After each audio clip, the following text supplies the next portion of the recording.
Allah menciptakan pepohonan, Allah hamparkan bumi, Allah ciptakan langit. Tidak ada proses musyawarah antara Allah dengan malaikat, nggak ada. Yang ada proses musyawarah itu hanya penciptaan manusia.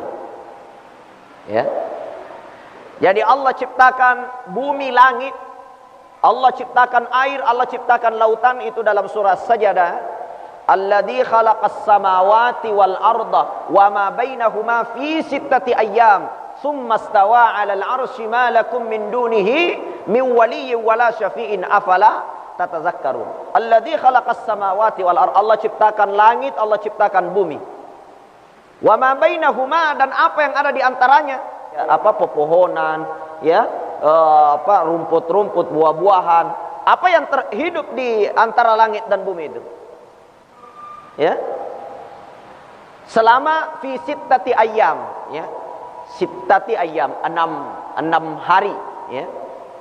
6 hari Allah ciptakan langit 7 lapis, bumi 7 lapis, ya. Kemudian ditumbuhkan pepohonan-pepohonan, ditinggikanlah gunung, ya. Diatur bagaimana gravitasi bumi sehingga bisa turun hujan, datang siang, datang malam, ya. Itu tidak ada koordinasi antara Allah dengan malaikat. Gak ada. Sedangkan pada saat manusia hendak diciptakan oleh Allah Ta'ala, di dalam surah Al-Baqarah ayat 30 itu dijelaskan bahwa Allah berkoordinasi dulu dengan malaikat. Ia panggil malaikat. Wa idh qala rabbuka lil malaikati inni ja'ilun fil ardi khalifah. Allah katakan, ya, wa idh qala rabbuka lil malaika, Allah itu berkata dulu kepada malaikat, ya, dia sampaikan kepada malaikat, dia musyawarah dengan malaikat. Apa kata Allah? Inni ja'ilun fil ardi khalifah, saya ingin menciptakan khalifah di muka bumi, yaitu manusia. Ya, saya mau ciptakan namanya manusia. Ya, tentu yang kita pahami adalah yang akan diciptakan itu adalah Nabi Adam alaihissalam. Ya. Kemudian dikatakan malaikat protes. Ya, dalam forum musyawarah antara Allah dengan para malaikat, malaikat protes. Qalu ataj'alu fiha may yufsidu fiha wa yasfiku dima'a wa nahnu nusabbihu bihamdika wa nuqaddisu lak. Qala inni a'lamu wa antum la ta'lamun. Di sini malaikat mengatakan, qalu, para malaikat berkata, ataj'alu fiha may yufsidu fiha. Ya. Nanti ya Allah, manusia yang engkau ciptakan, khalifah yang engkau ciptakan itu akan melakukan kerusakan-kerusakan, maka solah-solang. Ya. Wa yasfikud dima, dan dia akan saling bunuh. Ya, dia akan saling tikam, saling menjatuhkan, ya, saling menghancurkan.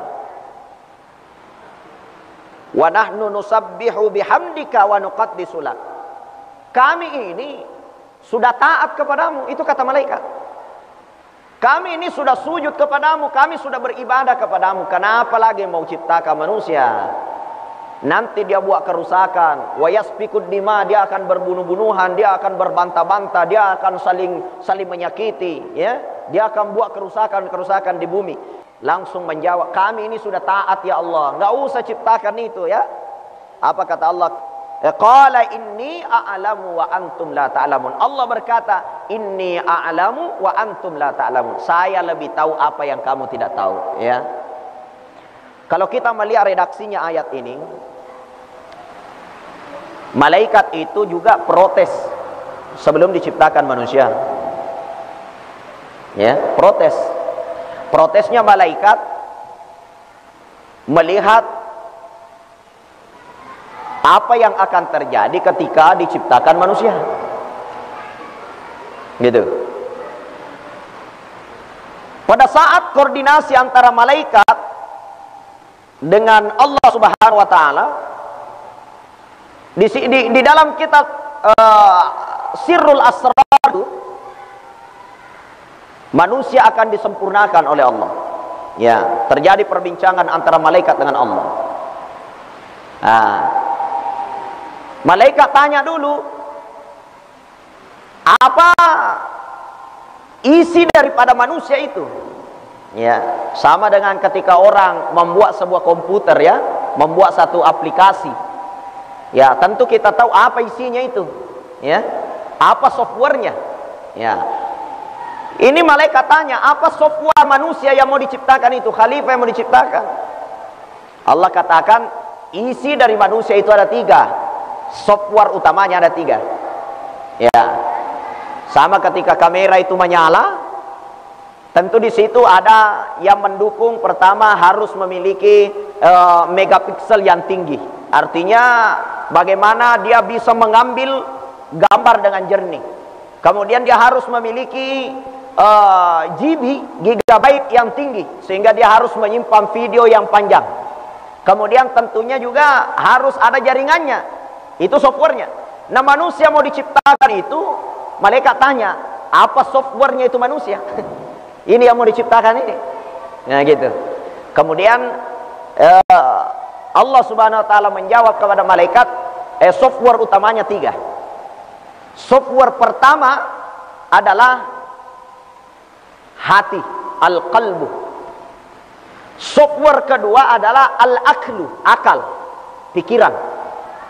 Software ketiga an-nafsu, nafsu. Jadi ini 3 softwarenya manusia nih. Sebelum Allah ciptakan hati itu ditanya oleh Allah. Apa pertanyaannya Allah? Man anta wa man ana. Siapa engkau, siapa saya? Gitu. Apa jawabannya hati, qalbu? Ana abdi, anta rabbi. Saya adalah hamba, engkau adalah Tuhan.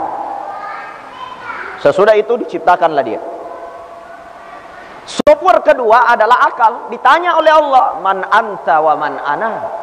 Siapa engkau, siapa saya? Akal mengatakan, ana abdi, anta rabbi. Saya ini hamba, kamu Tuhan. Gitu. Software ketiga diciptakan oleh Allah, yaitu nafsu. Ditanya juga sama Allah, man anta wa man ana. Apa jawabannya nafsu? Ana wa ana, anta wa anta. Saya adalah saya, kamu adalah kamu. Jadi memang tabiat daripada nafsu itu tidak ingin menerima apa yang telah menjadi ketetapan Allah Subhanahu wa taala. Itu ciri. Ya, kalau ada orang itu Pak mendapatkan suatu musibah, tidak mampu mengambil hikmah di dalam musibah itu, tidak bisa menerima, itu tandanya dia mengikuti syahwatnya, mengikuti nafsunya yang menjadi software daripada tubuh manusia. Ya, 3 software ini Pak. Nah, keseimbangan 3 software ini penting. Kalau nafsu mendominasi, kita akan jadi hewan. Gitu. Kalau akal yang mendominasi, kita akan kufur kepada Tuhan. Karena Tuhan tidak masuk akal. Tapi kalau hati yang mendominasi, kita akan menjadi orang yang pasrah tanpa ikhtiar. Nah, itu. Dia pasrah tanpa ikhtiar. Kenapa? Karena ya semua sudah kehendak Allah. Saya bodoh kehendak Allah. Saya jadi preman kehendak Allah. Saya jadi penjahat kehendak Allah. Saya mau mencuri kehendak Allah. Ya, itu. Dia akan pasrah begitu saja. Makanya diseimbangkan 3 software ini. Yang pertama hati, yang kedua akal, yang ketiga nafsu. Kalau ini seimbang dengan baik, itu akan membawa sebuah sebuah kebaikan yang tidak bisa disaingi oleh malaikat sekalipun. Gitu Pak. Karena malaikat itu Pak, kebaikannya dia hanya monoton. Ada malaikat disuruh menahan langit saja kerjanya. Tidak makan, tidak minum, tidak tidur, gitu ya. Ada malaikat disuruh bagi-bagikan rezeki, itu kerjanya. Ada malaikat mencabut nyawa, itu kerjanya. Malaikat taat saja sesuai dengan perintah Tuhannya. Apa yang diperintahkan oleh Allah dia taati. Begitu saja monoton. Sedangkan manusia Pak tidak monoton. Manusia bisa menggali tanah, manusia bisa menerbangkan pesawat, manusia bisa berjalan berjalan di atas air dengan kapal air, manusia bisa menjadi doktor, profesor dengan menuntut ilmu, manusia bisa bangun gedung berlantai-lantai, manusia bisa menjalankan mobil, motor dan lain sebagainya. Dengan apa? Dengan keseimbangan penggunaan akal pikiran, otak kita. Gitu. Dan manusia bisa berbuat baik ketika menyeimbangkan keinginan nafsu dan keinginan hati, Pak. Ketika nafsu kita ingin makan, maka datang sebuah nurani daripada hati kita, ini saya makan halal apa haram, gitu ya. Jadi memang keseimbangan 3 software itu penting. Itulah yang membuat manusia ini sempurna. Pada saat ingin diciptakan ini, akal, hati, nafsu disatukan dalam satu tubuh yang disebut dengan manusia. Nah, maka pada saat itu malaikat itu protes, Pak. Apa kata malaikat? Ataja'alu fiha may yufsidu fiha, ya Allah, ini nanti akan buat kerusakan di bumi, kemudian dia akan saling bunuh-membunuh di antara mereka. Dia akan saling merusak, dia akan saling menyakiti, dan itu terbukti, Pak. Hari ini manusia saling menyakiti. Awal-awal terjadi antara Qabil dan Habil saling bunuh, Pak. Gitu ya, saling fitnah. Cucu daripada Nabi Adam alaihissalam turun sampai Nabi terakhir, Nabi Allah Muhammad SAW punya cucu Hasan dan Husain pun terjadi pertikaian karena saling cemburu di antara keduanya. Hatta sampai hari ini, Pak, banyak tetangga tidak baku omong, banyak satu masjid tidak baku baik, banyak satu perusahaan tidak menyatu hatinya. Bahkan kadang-kadang kebaikan yang mau dilakukan banyak macam-macamnya. Nah, ada yang setuju, ada tidak setuju, ada yang muncul egonya, ada yang muncul emosinya, ada yang muncul merasa tidak dihargai, tidak dihormati. Pokoknya menjadi sebuah kerusakan. Apa kata malaikat? Ataja'alu fiha may yufsidu fiha. Pasti nanti akan terjadi kerusakan-kerusakan atas manusia ini. Akan tetapi Allah menutup perkataan malaikat dengan kata inni a'lamu wa antum la ta'lamun. Saya lebih tahu apa yang tidak kamu ketahui.